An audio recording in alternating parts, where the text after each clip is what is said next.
श्री राधा कृष्ण नमः। श्रीमद् भागवत महापुराण प्रथम खंड सचरित्र हिंदी व्याख्या सहित आज हम तृतीय स्कंद के चतुर्विंशो अध्याय में देखेंगे कि श्री कपिल देव जी भगवान का जन्म किस तरह हुआ। कल हमने त्रयोविंश अध्याय में देखा था कर्दम जी और देवहूति का विहार अर्थात घूमना। मैत्री उवाच, श्री मैत्री जी कहते हैं निर्वदे दवादिनीमेव मनोदुरहित मुनि दयालुः शालिनी माँ शुक्लभियातः स्मरण। अर्थात उत्तम गुणों से सुशोभित मनु कुमारी देवहूति ने जब एक ऐसी वैराग युक्त बातें कही तब कृपालु कर्दम जी को मुनि भगवान विष्णु के कथन का स्मरण हो आया और उन्होंने उससे कहा। कर्दम जी बोले, दोष रहित राजकुमारी, तुम अपने विषय में इस प्रकार का खेद न करो। तुम्हारे गर्भ में अविनाशी भगवान विष्णु शीघ्र ही पधारेंगे। तो भगवान जो कपिल देव हैं भगवान विष्णु के ही अवतार हैं एक तरीके से। प्रिय, तुमने अनेक प्रकार के व्रतों का पालन किया है, अंततः तुम्हारा कल्याण होगा। अब तुम संयम, नियम, तप और दान आदि करती हुई श्रद्धा पूर्वक भगवान का भजन करो।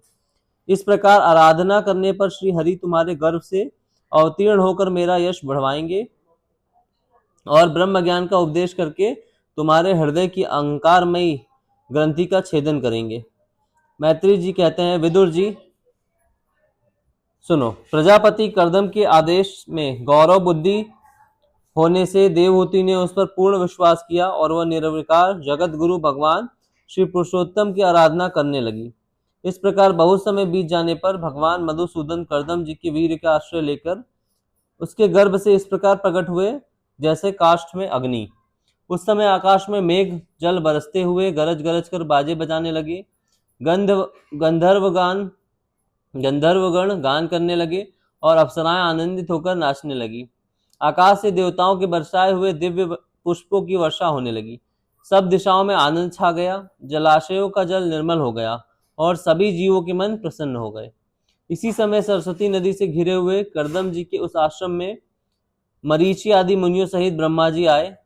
शत्रुदमन विदुर जी, स्वतः सिद्ध ज्ञान से संपन्न अजन्मा ब्रह्मा जी को यह मालूम हो गया था कि साक्षात पर ब्रह्मा भगवान विष्णु सांख्य शास्त्र का उपदेश करने के लिए अपने विशुद्ध सत्व में अंश से अवतीर्ण हुए हैं। अंतः भगवान जिस कार्य को करना चाहते थे उसका उन्होंने विशुद्ध चित्त से अनुमोदन एवं आदर किया और अपनी संपूर्ण इंद्रियों से प्रसन्नता प्रकट करते हुए कर्दम जी से इस प्रकार कहा। श्री ब्रह्मा जी ने कहा, प्रिय कर्दम, तुम दूसरों को मान देने वाले हो। तुमने मेरा सम्मान करते हुए जो मेरी आज्ञा का पालन किया है, इससे तुम्हारे द्वारा निष्कपट भाव से मेरी पूजा संपन्न हुई है। पुत्रों को अपने पिता की सबसे बड़ी सेवा यही करनी चाहिए कि जो आज्ञा ऐसा कहकर आदर पूर्वक उनके आदेश को स्वीकार करें। बेटा, तुम सभ्य हो। तुम्हारी ये सुंदर कन्याएं अपने वंशों द्वारा इस सृष्टि को अनेक प्रकार से बढ़ाएंगी। अब तुम मरीचि आदि मुनिवरों के इनके स्वभाव और रुचि के अनुसार अपनी कन्या समर्पित करो और संसार में अपना सुयश फैलाओ। मुने, मैं जानता हूं जो संपूर्ण प्राणियों की निधि है, उनके अभीष्ट मनोरथ पूर्ण करने वाले हैं। आदि पुरुष श्री नारायण ही अपनी योग माया से कपिल रूप में अवतीर्ण हुए हैं। फिर देवहूति से बोले, राजकुमारी, सुनहरे बाल, कमल जैसे विशाल नेत्र और कमलांकित चरण कमलों वाले शिशु के रूप में कैडभासुर को मानने वाले साक्षात श्री हरि ने ही ज्ञान विज्ञान द्वारा कर्मों की वासनाओं का मूलोच्छेदन करने के लिए तेरे गर्भ में प्रवेश किया है। ये अविद्या जनित मोह की ग्रंथियों को काटकर पृथ्वी में स्वच्छंद विचरेंगे। ये सिद्ध गणों के स्वामी और सांख्याचार्यों के माननीय होंगे। लोक में तेरी कीर्ति का विस्तार करेंगे और कपिल नाम से विख्यात होंगे। मैत्री जी ने कहा। श्री मैत्री जी कहते हैं, विदुर जी, जगत की सृष्टि करने वाले ब्रह्मा जी उन दोनों को इस प्रकार आश्वासन देकर नारद और सनकादि को साथ ले गए। हंस पर चढ़कर ब्रह्मलोक चले गए। ब्रह्मा जी के चले जाने पर कर्दम जी के आज्ञा अनुसार मरीचि आदि प्रजापतियों के साथ अपनी कन्याओं का विधि पूर्वक विवाह कर दिया। उन्होंने अपनी कला नाम की कन्या को मरीचि को अनसुईया आत्री को, श्रद्धा अंगिरा को और हविर्भुई पुलस्त्य को समर्पित की। अच्छा, कर्दम जी किसने? ब्रह्मा जी के चले जाने पर कर्दम जी ने उनके आज्ञा अनुसार मरीचि आदि प्रजापतियों के साथ अपनी कन्याओं का, कर्दम जी की कन्याओं की विवाह कर दिया। अच्छा, पुलह को उनके अनुरूप गति नाम की कन्या दी गई। अच्छा, क्रतु के साथ परम साध्वी क्रिया का विवाह हुआ। भृगु जी को ख्याति और वशिष्ठ जी को अरुंधति समर्पित की गई। अथर्व ऋषि को शांति नामक की कन्या दी गई, जिनके यज्ञ से यज्ञ कर्म का विस्तार किया गया। कर्दम जी ने उन विवाहित ऋषियों का उनकी पत्नियों के सहित खूब सत्कार किया। विदुर जी, इस प्रकार विवाह हो जाने पर वे सब ऋषि कर्दम जी की आज्ञा ले अति आनंद पूर्वक अपने आश्रम को चले गए। कर्दम जी ने देखा कि उनके यहाँ साक्षात देवादिदेव श्री हरि ने ही अवतार लिया है, तो वे एकांत में उनके पास गए और उन्हें प्रणाम करके इस प्रकार कहने लगे, अहो, अपने पाप कर्मों के कारण इस दुखमय संसार में नाना प्रकार से पीड़ित होते हुए पुरुषों पर देवगण तो बहुत काल बीत जाने पर प्रसन्न होते हैं, किंतु जिनके स्वरूप को योगी जन अनेकों जन्मों के साथ साधन से सिद्ध हुई सुदृढ़ समाधि के द्वारा एकांत में देखने का प्रयत्न करते हैं, अपने भक्तों की रक्षा करने वाले हुए श्री हरि हम विषयों लोलुपों के द्वारा होने वाली अपनी अवज्ञा का कुछ भी विचार न कर सके, आज हमारे घर अवतीर्ण हुए हैं। इसके बाद, आप वास्तव में अपने भक्तों का मान बढ़ाने वाले हैं। आपने अपने वचनों को सत्य करने और सांख्य योग का उपदेश करने के लिए ही मेरे यहाँ अवतार लिया है। भगवान, आप प्रकृति रूप से रहित हैं। आपके जो चतुर्भुज आदि अलौकिक रूप हैं वे ही आपके योग्य हैं, तथा मनुष्य अपने सदृश रूप आपके भक्तों के प्रिय लगते हैं। वे भी आपको रुचिकर प्रतीत होते हैं। आपका पाद पीठ तत्व ज्ञान की इच्छा से विद्वानों द्वारा सर्वदा वंदनीय है, तथा आप ऐश्वर्य, वैराग, यश, ज्ञान, वीर और श्री इन 6 ऐश्वर्यों से पूर्ण है। मैं आपकी शरण में हूँ भगवान। आप ब्रह्मा है, सारी शक्तियां आपके अधीन है। प्रकृति, पुरुष, महतत्व, काल, त्रिविध, अहंकार, समस्त लोक एवं लोकपालों के रूप में आप ही प्रकट है, तथा आप सर्वज्ञ परमात्मा ही इस सारे प्रपंच को चेतना शक्ति के द्वारा अपने में लीन कर लेते हैं। अंततः इन सबसे परे मैं आप ही हैं, मैं भी आप ही हैं।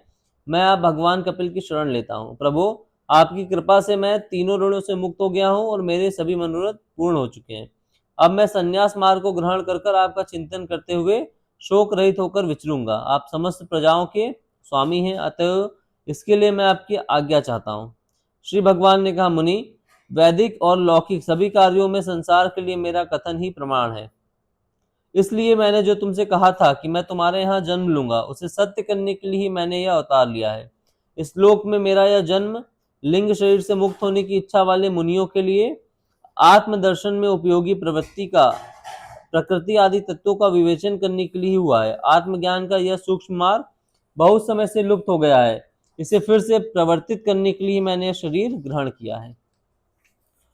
मुने, मैं आज्ञा देता हूं, तुम इच्छा अनुसार जाओ और अपने संपूर्ण कर मुझे अर्पण करते हुए दुर्जय मृत्यु को जीत कर मोक्ष पद प्राप्त करने के लिए मेरा भजन करो। मैं स्वयं प्रकाश और संपूर्ण जीवों के अंतःकरणों में रहने वाला परमात्मा ही हूँ। अंततः जब तुम विशुद्ध बुद्धि के द्वारा अपने अंतःकरण में मेरा साक्षात्कार करोगे, तब सब प्रकार के शोकों से छूटकर निर्भय पद अर्थात मोक्ष को प्राप्त कर लोगे। माता देवहूति को भी मैं संपूर्ण कर्मों से छुड़ाने वाला आत्मज्ञान प्रदान करूंगा, जिससे वह संसार रूप भय से पार हो जाएगी। इस पर श्री मैत्री जी कहते हैं, भगवान कपिल की इस प्रकार कहने पर प्रजापति कर्दम उनकी परिक्रमा कर प्रसन्नता पूर्वक वन को चले गए। वहां अहिंसामय संन्यास धर्म का पालन करते हुए वे एकमात्र श्री भगवान की शरण हो गए तथा अग्नि और आश्रम का त्याग करके निसंग भाव से पृथ्वी पर विचरने लगे। जो कार्य कारण से अतीत है, सत्वादी गुणों का प्रकाशक एवं निर्गुण है और अनन्य भक्ति से ही प्रत्यक्ष होता है। उस परम ब्रह्मा ने उन्होंने अपना मन लगा दिया। वे अहंकार, ममता, सुख दुख आदि द्वंद्वों से छूटकर समदर्शी अर्थात भेद दृष्टि से रहित हो सब में अपने आत्मा को ही देखने लगे। उनकी बुद्धि अंतर्मुख एवं शांत हो गई। उस समय धीर कर्दम जी शांत लहरों वाले समुद्र के समान जान पड़े। परम भक्ति भाव के द्वारा सर्वांतर्यामी सर्वज्ञ श्री वासुदेव में चित्त स्थिर हो जाने से वे सारे बंधनों से मुक्त हो गए। संपूर्ण भूतों में अपनी आत्मा श्री भगवान को, संपूर्ण भूतों को आत्मस्वरूप श्रीहरि में देखने लगे। इस प्रकार इच्छा और द्वेष से रहित सर्वत्र समबुद्धि और भगवत भक्ति से संपन्न होकर श्री कर्दम जी ने भगवान का परम पद प्राप्त कर लिया। इति श्रीमद् भागवत महापुराणे पारमहंस संहिताया तृतीय स्कंदे कपिले चतुर्विंशो अध्याय समाप्त। अथ पंचविंशो अध्याय देवहूति का प्रश्न तथा भगवान कपिल द्वारा भक्ति योग की महिमा का वर्णन। आप सुनना यहाँ पर। शौनक जी बोलते हैं, श्री शौनक उवाच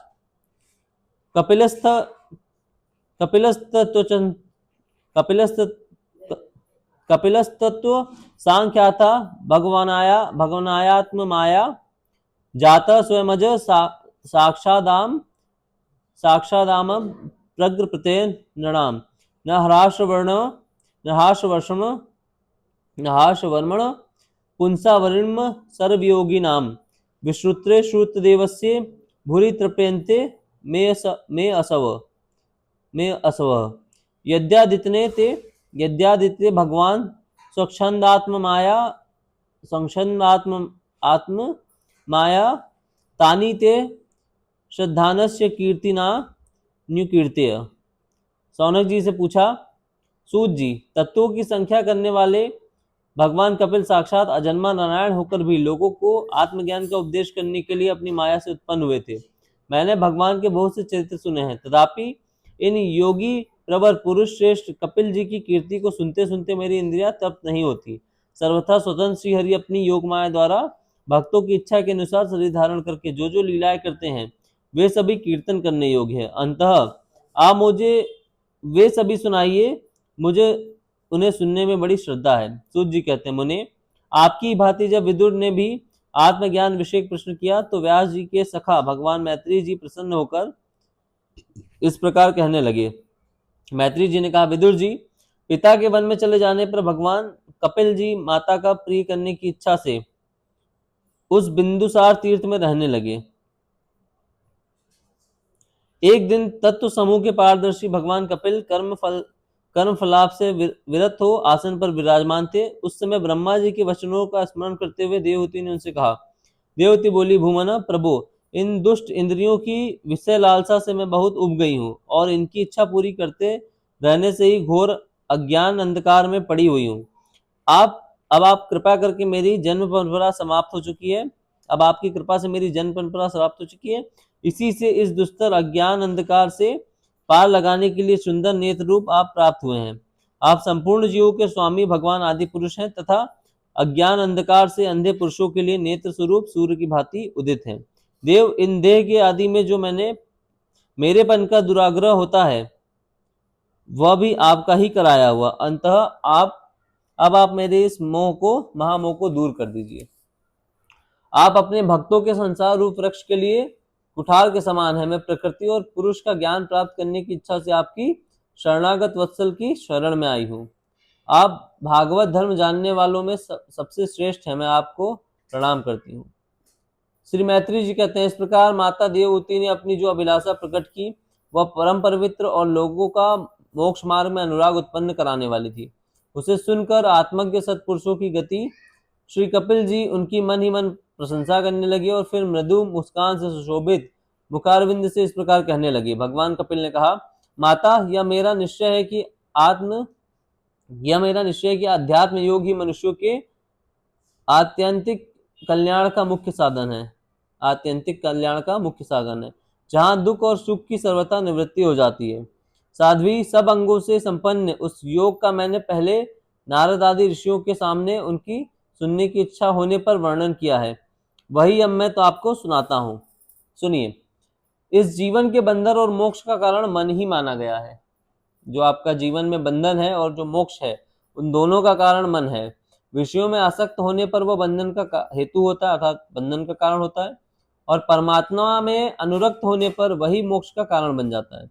जिस समय यह मन मैं और मेरेपन के कारण होने वाले काम, लोभ आदि विकारों से मुक्त एवं शुद्ध हो जाता है, उस समय वह सब दुखों से छूटकर सम अवस्था में आ जाता है। तब जीव अपने ज्ञान, वैराग्य और भक्ति से युक्त हृदय से आत्मा को प्रकृति से परे एकमात्र अद्वितीय भेद रहित स्वयं प्रकाश, सूक्ष्म, अखंड और उदासीन, सुख दुख शून्य देखता है तथा प्रकृति को शक्तिहीन अनुभव करता है। योगियों के लिए भगवत प्राप्ति के निमित्त सर्वात्मा श्री हरि के प्रति हुई भक्ति समान और कोई मंगलमयी मार्ग नहीं है।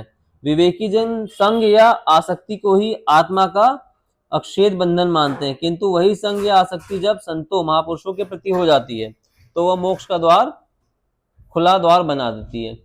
जो लोग सहनशील, दयालु, समस्त देहधारियों के अकारण हेतु किसी की भी प्रति शत्रुभाव न रखने वाले, शांत, सरल स्वभाव और सत्पुरुषों का सम्मान करने वाले होते हैं, जो मुझ में अनन्य भाव से सुदृढ़ प्रेम करते हैं, मेरे लिए संपूर्ण कर्म तथा अपने सगे संबंधियों को भी त्याग देते हैं और मेरे परायण रहकर मेरी पवित्र कथाओं का श्रवण कीर्तन करते हैं तथा मुझ में ही चित्त लगाए रहते हैं, उन भक्तों को संसार की तरह तरह के ताप कोई कष्ट नहीं पहुंचाते हैं। कष्ट नहीं पहुंचाते हैं। साध्वी ऐसे सर्वसंग परित्यागी महापुरुष ही साधु होते हैं। तुम्हें उन्हीं के संग की इच्छा करनी चाहिए, क्योंकि वे आसक्ति से उत्पन्न सभी दोषों को हर लेने वाले हैं। सत्पुरुषों के समागम से मेरे पराक्रमों का यथार्थ ज्ञान कराने वाली तथा हृदय और कानों को प्रिय लगने वाली कथाएं होती हैं। उनका सेवन करने से शीघ्र ही मोक्ष मार्ग में श्रद्धा, प्रेम और भक्ति का क्रमशः विकास होगा। फिर मेरी सृष्टि आदि लीलाओं का चिंतन करने से प्राप्त हुई भक्ति के द्वारा लौकिक एवं पारलौकिक सुखों में वैराग्य हो जाने पर मनुष्य सावधानी पूर्वक योग के भक्ति प्रधान सरल उपायों से समाहित होकर मनोनिग्रह के लिए यत्न करेगा। इस प्रकार प्रकृति के गुणों से उत्पन्न हुए शब्द आदि विषयों का त्याग करने से, वैराग्य युक्त ज्ञान से और योग से, मेरे प्रति हुई सुदृढ़ भक्ति से मनुष्य मुझ अंतरात्मा को इस देह में ही प्राप्त कर लेता है। देवहूति ने कहा, भगवान, आपकी समुचित भक्ति का स्वरूप क्या है और मेरी जैसी अबलाओं के लिए कैसी भक्ति ठीक है, जिससे मैं सहज में ही आपके निर्वाण पद को प्राप्त कर सकूं। निर्वाण स्वरूप प्रभु, जिसके द्वारा तत्व ज्ञान होता है और जो लक्ष्य को भेदने वाले बाण के समान भगवान की प्राप्ति कराने वाला है, वह आपका कहा हुआ योग कैसा है और उसके कितने अंग हैं? ये देवहूति जी ने कपिल भगवान से पूछा। हरे, यह सब आप मुझ पर इस प्रकार समझाइए जिससे कि आपकी कृपा से मैं मंदमती स्त्री जाति भी इस दुर्बोध विषय को सुगमता से समझ सकूं। श्री मैत्री जी कहते हैं, विदुर जी, जिसके शरीर से उन्होंने स्वयं जन्म लिया था, उस अपनी माता का ऐसा अभिप्राय जानकर कपिल जी के हृदय में स्नेह उमड़ आया और उन्होंने प्रकृति आदि तत्वों का निरूपण करने वाले शास्त्र, जिसे सांख्य कहते हैं, उपदेश किया। साथ ही भक्ति विस्तार एवं योग का वर्णन भी किया। श्री भगवान ने कहा, माता, जिसका चित्त एकमात्र भगवान में ही लग गया है, ऐसे मनुष्य की वेद विहित कर्मों में लगी हुई तथा विषयों का ज्ञान कराने वाली कर्मेंद्रिय और ज्ञानेंद्रिय दोनों प्रकार की इंद्रियां, जो सत्व मूर्ति श्री हरि के प्रति स्वाभाविकी प्रवृत्ति है, वह भगवान की अहेतु की भक्ति है। अच्छा, श्री भगवान ने कहा, माता, जिसका चित्त एकमात्र भगवान में ही लग गया है, ऐसे मनुष्य की वेद विहित कर्मों में लगी हुई तथा विषयों का ज्ञान कराने वाली कर्मेंद्रिय ज्ञानेंद्रिय दोनों प्रकार की इंद्रियों की जो सत्य मूर्ति श्री हरि के प्रति स्वाभाविकी प्रवृत्ति है, वही भगवान की हेतु की भक्ति है। यह मुक्ति से भी बढ़कर है, क्योंकि जठरानल जिस प्रकार खाए हुए अन्न को पचाता है, उसी प्रकार यह भी कर्म संसारों के भंडार रूप लिंग शरीर को तत्काल भस्म कर देती है। मेरी चरण सेवा में प्रीति रखने वाले और मेरी ही प्रसन्नता के लिए समस्त कार्य करने वाले कितने ही बड़भागी भक्त, जो एक दूसरे से मिलकर प्रेम पूर्वक मेरे ही पराक्रमों की चर्चा किया करते हैं, मेरे साथ एक ही भाव सायुज्य मोक्ष की भी इच्छा नहीं करते। माँ, वे साधुजन अरुण नयन एवं मनोहर मुखारबिंद से युक्त मेरे परम सुंदर और वरदायक दिव्य रूपों की झांकी करते हैं और उनके साथ सप्रेम संभाषण भी करते हैं, जिसके लिए बड़े बड़े तपस्वी भी लालायित रहते हैं। दर्शनी अंग प्रत्यंग, उदार हास विलास, मनोहर चितवन और सुमधुर वाणी से युक्त मेरे उन रूपों की माधुरी में उनका मन और इंद्रियां फंस जाती है। ऐसी मेरी भक्ति न चाहने पर भी उनके परम पद की प्राप्ति करा देती है। अविद्या की निवृत्ति हो जाने पर यद्यपि वे मुझ मायापति के सत्यादि लोकों की भोग संपत्ति भक्ति की प्रवृत्ति के पश्चात स्वयं प्राप्त होने वाली अष्ट सिद्धि अथवा वैकुंठ लोक के भगवदी ऐश्वर्य की इच्छा भी नहीं करते, तदापि मेरे धाम में पहुंचने पर उन्हें यह सब विभूतियां स्वयं ही प्राप्त हो जाती हैं। अच्छा, अविद्या की निवृत्ति हो जाने पर यद्यपि वे मुझ मायापति के सत्यादि लोकों की भोग संपत्ति भक्ति की प्रवृत्ति के पश्चात स्वयं प्राप्त होने वाली अष्ट सिद्धि अथवा वैकुंठ लोक के भगवती ऐश्वर्य की भी इच्छा नहीं करते, तथापि मेरे धाम में पहुंचने पर ये सब विभूतियां उन्हें स्वयं ही प्राप्त हो जाती है। अच्छा, जिनका एकमात्र मैं ही प्रिय आत्मा, पुत्र, मित्र, गुरु, सुहृद और इष्ट देव हूँ, वे मेरे ही आश्रय में रहने वाले भक्तजन शांतिमय वैकुंठ धाम में पहुंचकर किसी प्रकार भी इन दिव्य भोगों से रहित नहीं होते और न उन्हें मेरा काल चक्र ही ग्रास सकता है।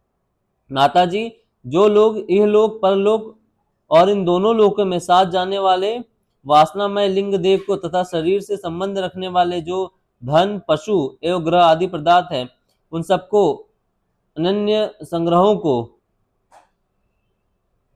अन्यान संग्रहों को भी छोड़कर अनन्य भक्ति से सब प्रकार मेरा ही भजन करते हैं, उन्हें मैं मृत्यु रूप संसार सागर से पार कर देता हूँ।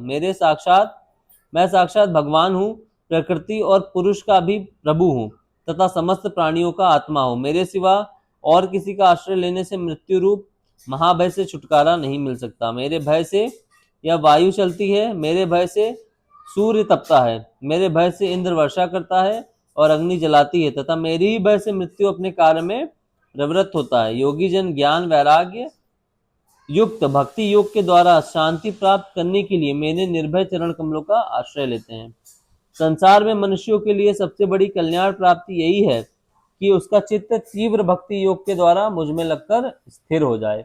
इति श्रीमद् भागवत महापुराणे पारमहंस संहितायां तृतीय स्कंदे कपिलोक्युपाने पंचविंशो अध्याय समाप्त। अब कल हम देखेंगे अथ षड्विंशो अध्याय, मतलब 26वां अध्याय, जिसमें महदादि भिन्न भिन्न तत्वों की उत्पत्ति का वर्णन भगवान ने किस तरह बताया है।